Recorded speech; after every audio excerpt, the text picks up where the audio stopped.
Okay class, settle down.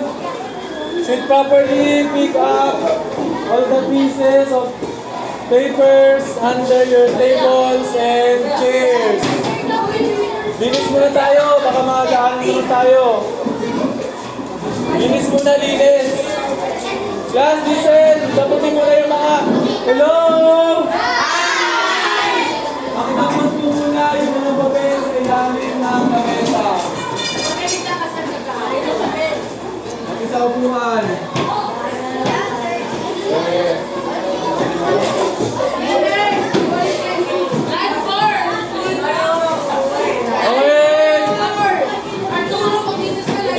Good morning, Seven Wisdom. Good morning.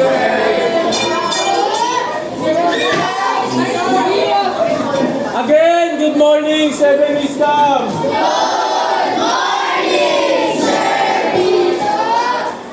Okay, need the player.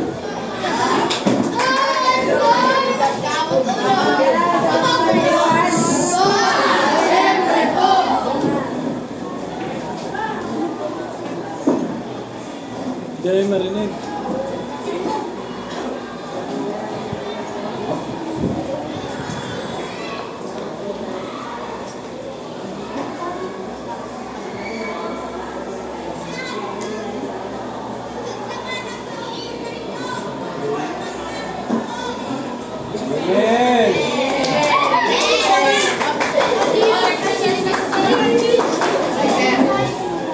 Ano mga energizer muna tayo? Bakit ko, di ako internet eh. Okay, bukas na lang, bukas na. Okay, so ang ating next topic is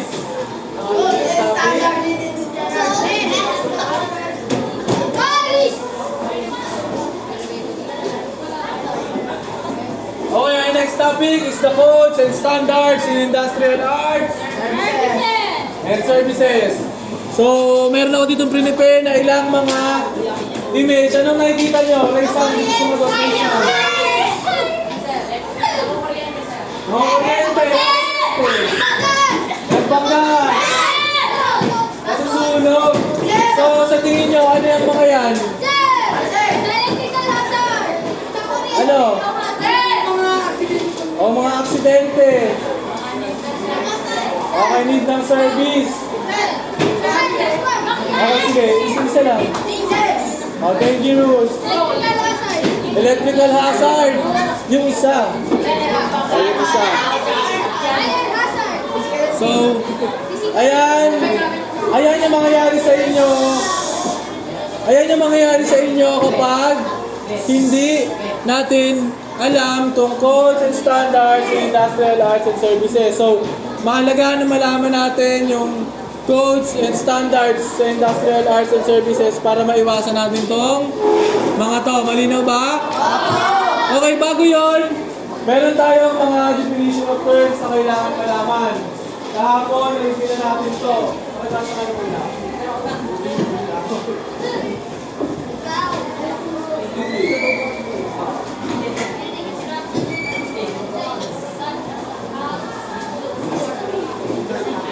Okay, so class, be mindful dun sa definition ng building. Ang building daw is a structure na merong bubong, merong pader. Pwede itong school, pwede siyang school, pwede siyang store. So, kaya yung sabi ng building, kung naalala sa definition ng building, may welcome tayo sa video. Number 2 is hazard. It's a process of phenomenon or human activity that may cause loss of life, injury, or health impacts to property damage, social and economic disruption, or environmental degradation. So hazard, ito yung proseso or phenomenon na pwedeng mag-cause ng injury, health impacts, or cause of death. So, na-discuss natin ito kahapon. Yung next, review lang tayo, is Republic Act. Yung Republic Act is basically ito yung mga law na nakalagay sa ating constitution. Malinaw ba? Okay. Next. Permit. Okay, magbigay na isang example ng permit. Ano yan?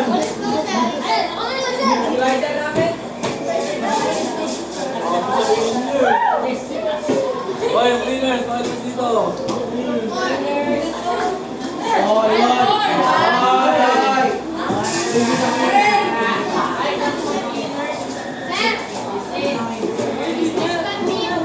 Okay, proceed tayo. Business permit. Ano pa? Yung ganun. Okay, meron tayong mga sanitary permit. Yung sa fire. So, okay, permission ba yun? Ano? Okay, building permit. So, dami nang gawin. Stop na tayo dyan.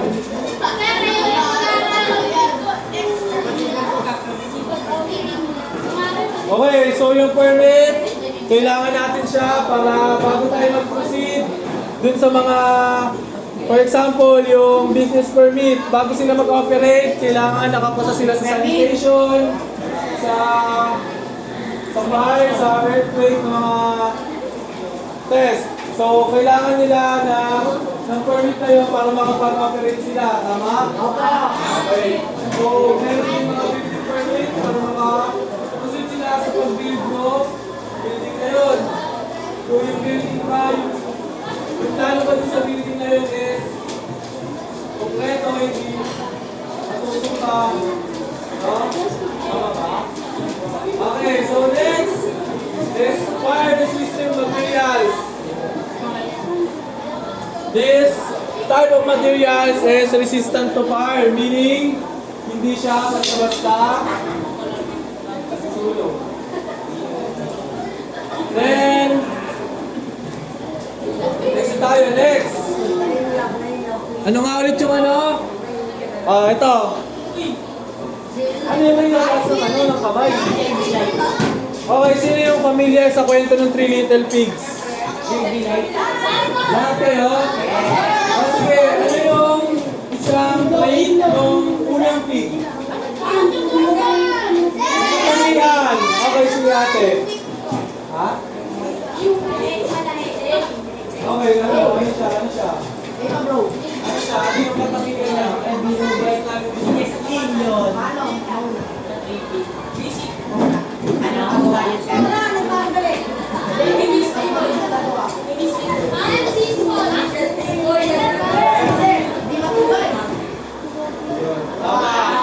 So yun, yung unang trait ng unang pig is hindi matibay, lagi nagmamadali. O sige, ano yung sasabihin? Second ano sir? Ba, yan O, sir. ano yung sasabihin? Sir, hindi makakawin pa. Kailangan nananobol. Okay, okay yun. So, yung sa pangatlong pig, ano yung ginagawa niya? Ilit. Gusto ko pala yung sa likod eh.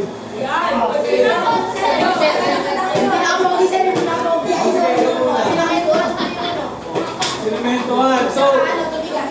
Tumigas yung semento.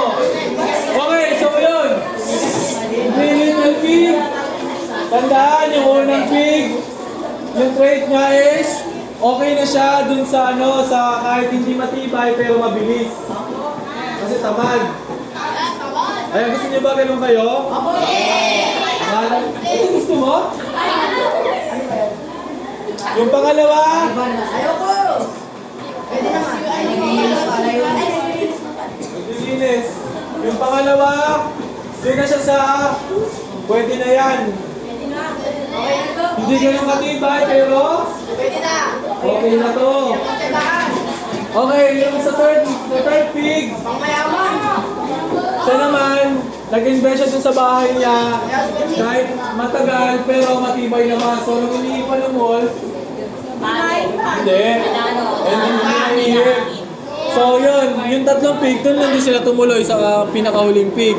So, bakit ba natin kailangan malaman yon? Hindi ko rin alam. Ganda lang. So, ayun. So, doon na tayo sa ano, sa ating Presidential Decree number 1096 or also known as the National Building Code of the Philippines. Sino gusto magbasa ng definition?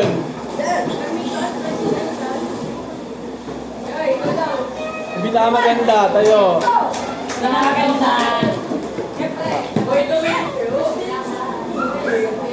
Last, maingay para marinig natin.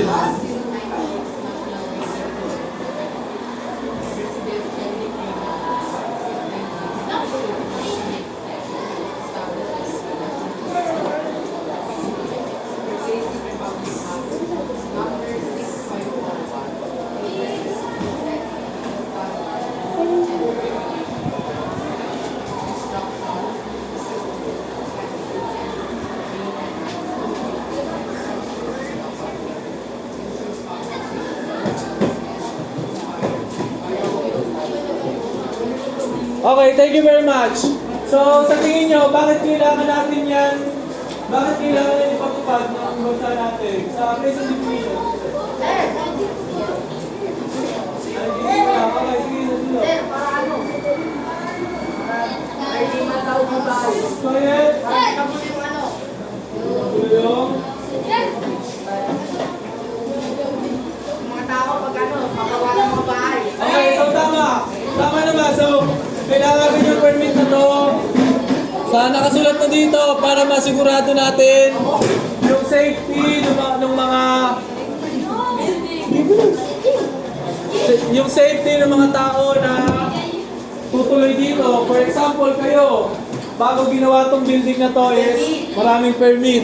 And also yung health and syempre yung impact niya sa ating environment. Malinaw ba yun? Kung bakit mahalaga na magkaroon ng mga permit na yan?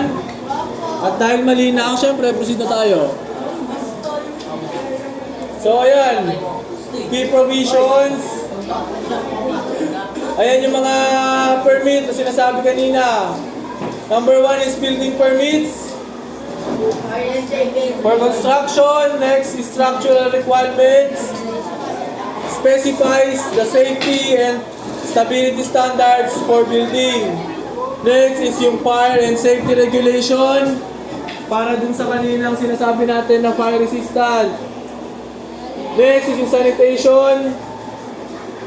Yung ventilation, yung hangin na nag-ventilate sa room natin. Yung lighting and yung waste disposal. Next, yung accessibility. So ayan, nakasulat naman dyan para sa mga persons with disability. For example, yung mga naka-wheelchair. So, eto. Guys, listen. Yung mga naglilinis. Napakalinis na. Baka tumasok tayo sa tulisan. Nagalakad na lang kayo maghapon ha. So, yung decree na to, ang nag-request nito o yung authority dito sa doon na to is yung DPWH or also known as Department of Public Works and Highways. Malinaw ba yun? Yes! Ang ng tawa yun, oh. Ang saya eh. Oh, yun lang yun. Kuha na kayo ng 1/4. Sulat ito.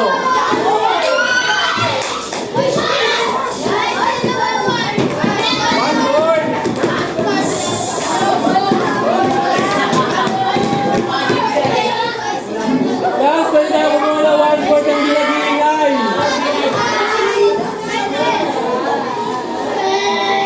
Guys, hey, listen. Huwag kayo magsuntukan dyan.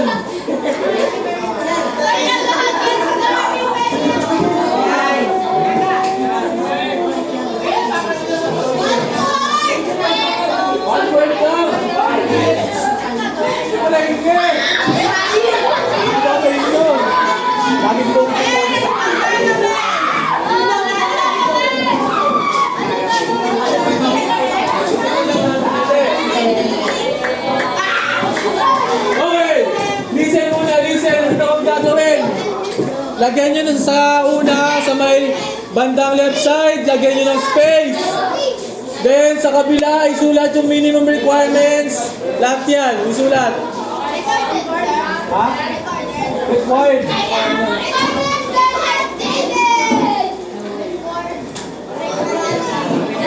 Hanggang anong oras tayo?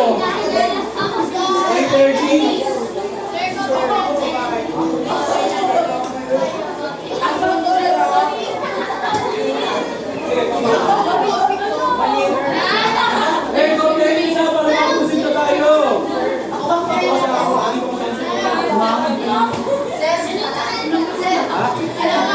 Tawa kasi ng tawa ko kayo na agad. Mabilis na matapos.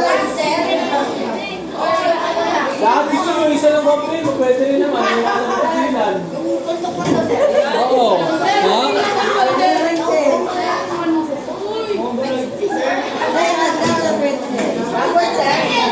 Hindi, copy nyo lang. Okay, para di naman tanong kung copy and answer. Di ba kinopya nyo na?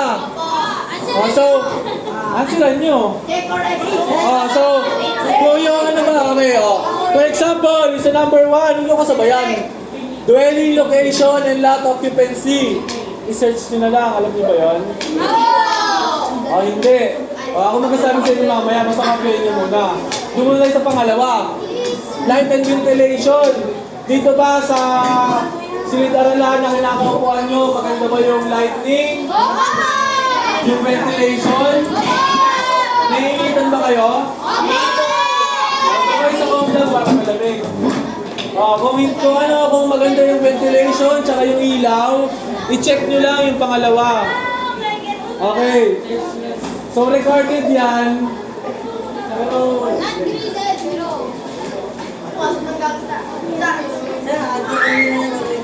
Bisa nyo na. O yung hagdan ba? Accessible ba yung hagdan? Para sa pilay? Hindi, paano magpilay na? Ano?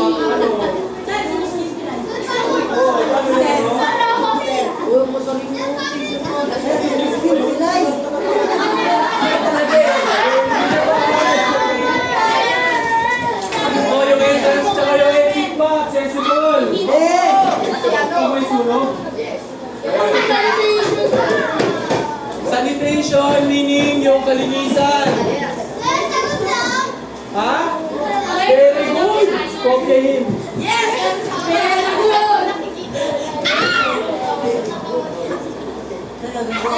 Yung roof pa natin, yung bubong. Maganda ba? Kung hindi masyadong maganda yung bubong, kalahating check lang, ganun lang. Foundation? Yung mga pundasyon, naligi. Pagtapos na, okay, pisa tayo.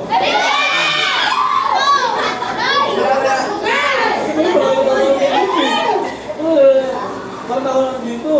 Barber. Asa naman, ganun o. Ganun tatuan. Yan.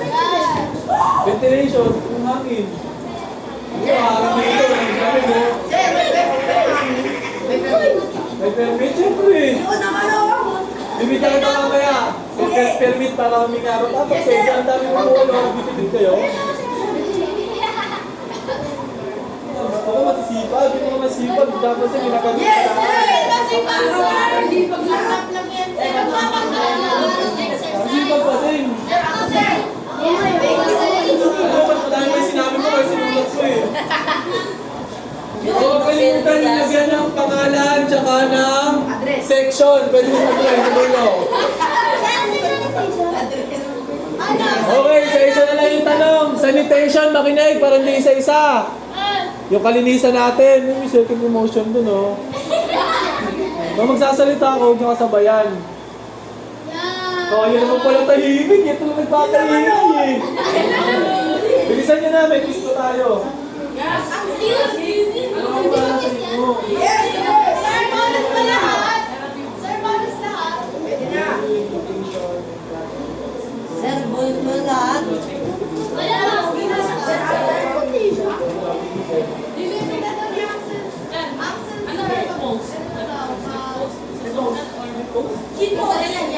Cheetos lang. Sir,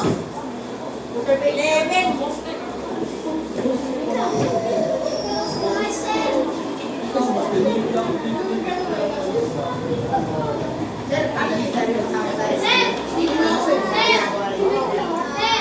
Kayo yung engineer na yun. Kayo yung mag-inspect dito sa room na kung papasa ba sa inyo.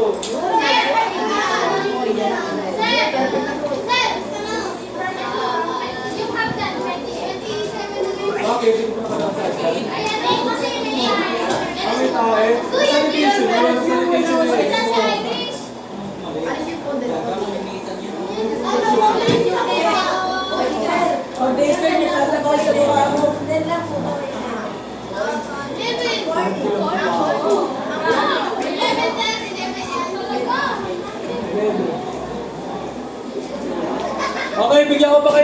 minuto para tapusin yan.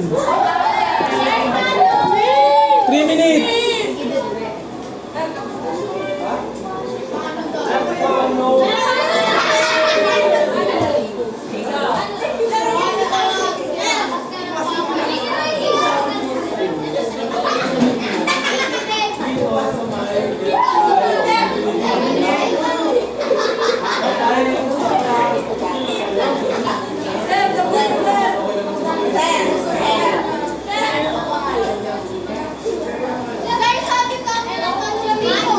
Oo, wala ka naman pinagkalagay niyo sa pangalan ko. Meron doon.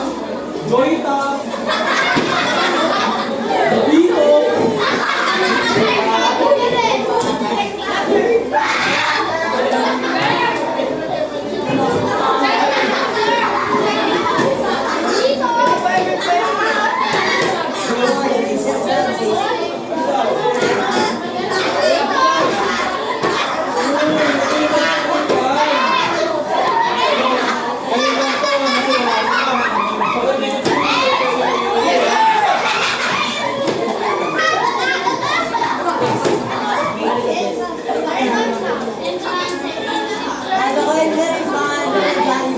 Okay, pagtapos na, ipasa mo sa harapan.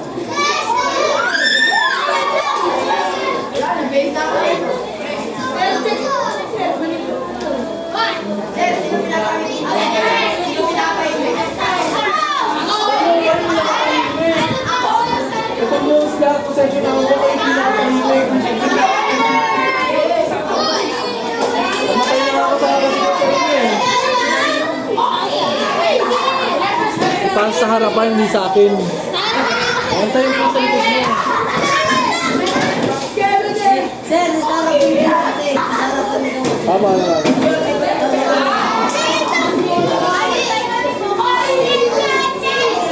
Okay class, listen mo na. Sa'yo na naman eh. Baka akin na tayo. Okay na?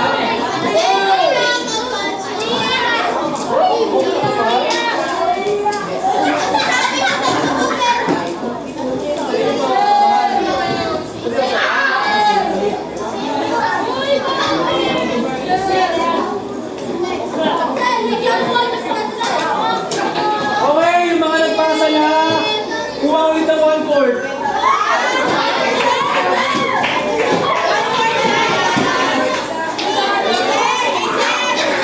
Quiet! At dahil mabait kayo sa akin, yung quiz natin, 1 to 5 lang.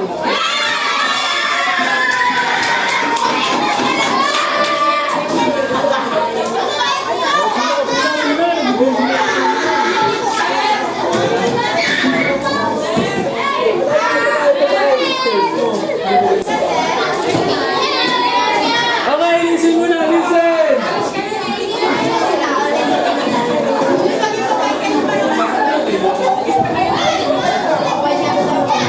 Okay, isang panibagong 1/4, makinig! Isang panibagong 1/4, lagyan ng pangalan, section at numbers 1, 2, 5. Uy, 1 hanggang 5 ba? Baka na pero 1, 2, tsaka 5 lang sumunod talaga.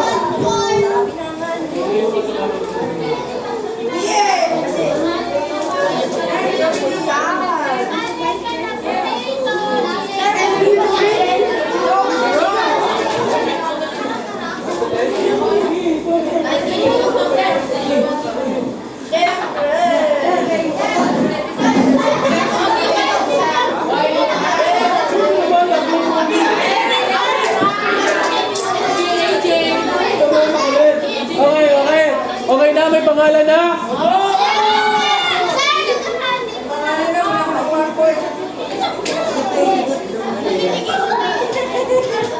Ayan.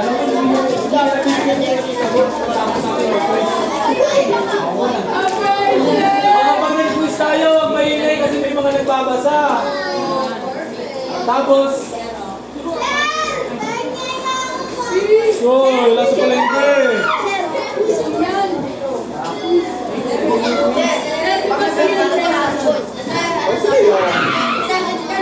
Okay na ako. Pag nabiyagin ko ka sa likod, basta ka. Perfect mo yung nag-transparent ka sa akin.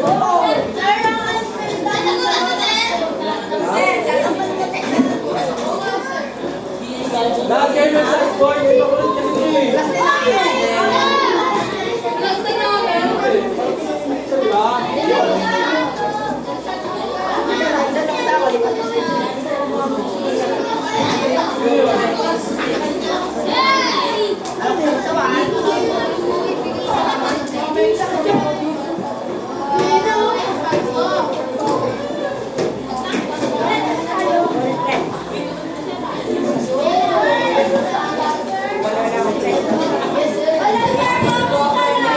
Wala akong sinasabi.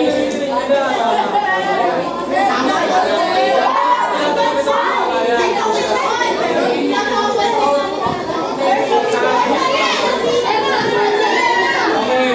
So, sige.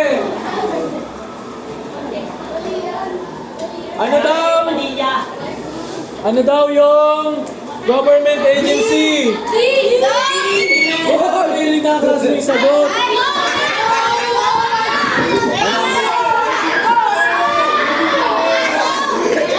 Oy,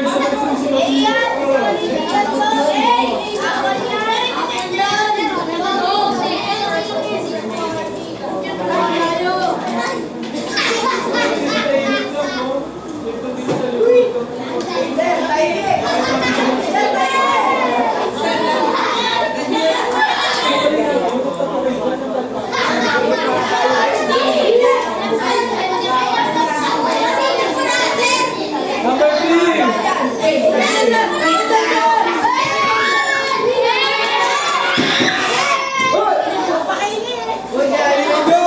Yung nagsasisigaw pa uwi na ha.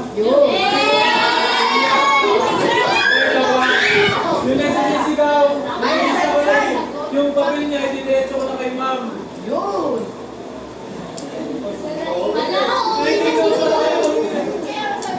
Ano number 3?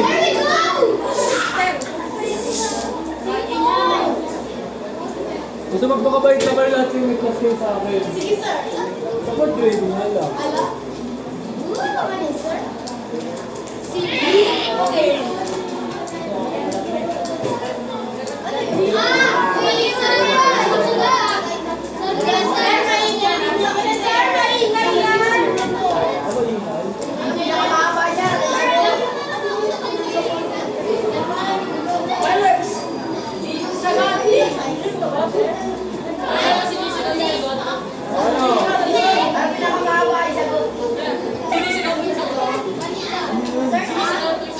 Sinisigaw niya yung sagot? Tama ba? Oh, raise niyo yung pen niyo kung tapos na kayo. Ano sagot? Okay, pakababa na.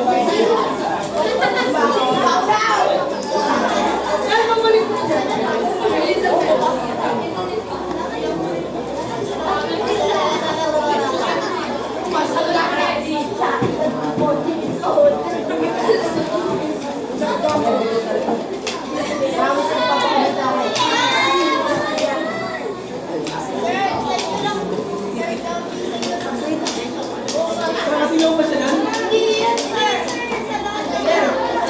Nakasigaw pa nga yan? Nakasigaw na yan? Nakasigaw na? Ayos pala.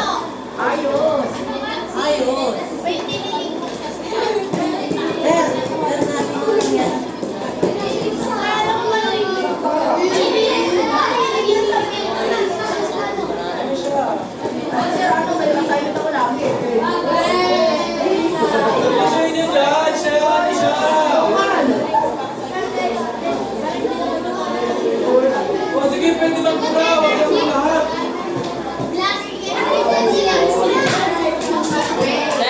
Pens up kapag tapos na.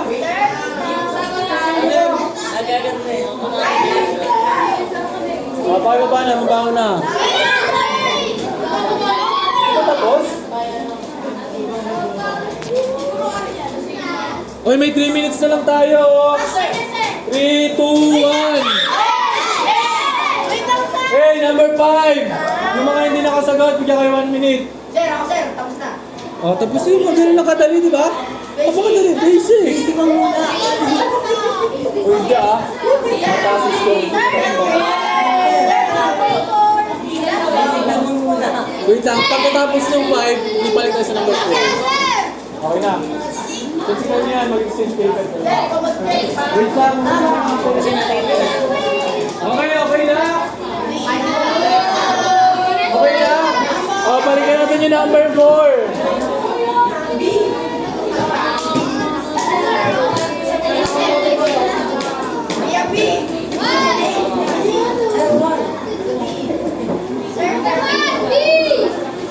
Wait lang.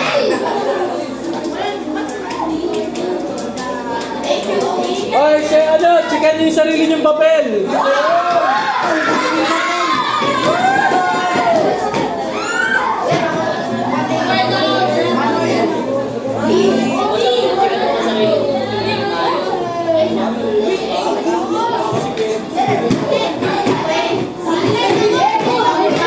Okay, pass your papers.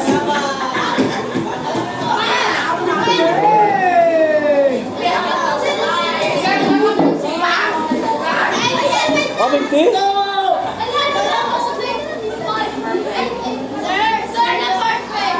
First time ngayon, sir. Hindi, nakikinig eh. Makinig din kasi kayo para perfect din kayo. Sir, bakit ba,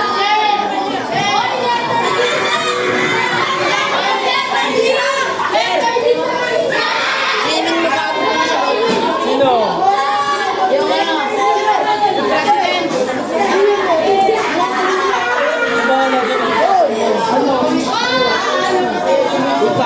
Hey, class, sit down! Ipasa sa harapan yung papel, ipasa sa harapan. Mabala dyan. Yan eh. Ay, nakita ko po yan. Letter D yan kanina. Upo kayo, upo, upo. Ano ang gawa ka na? Eh, umupo kayo, umupo kayo, umupo, umupo, umupo, umupo, hindi ko kukunin yan. Umupo kayo.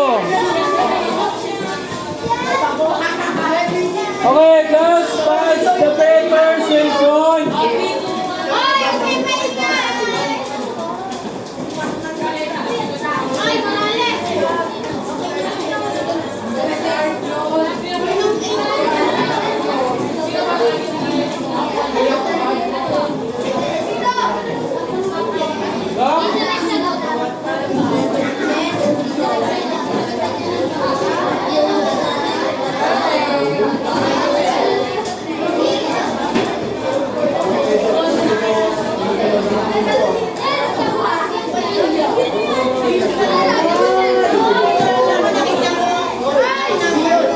Wait lang. Okay, sige.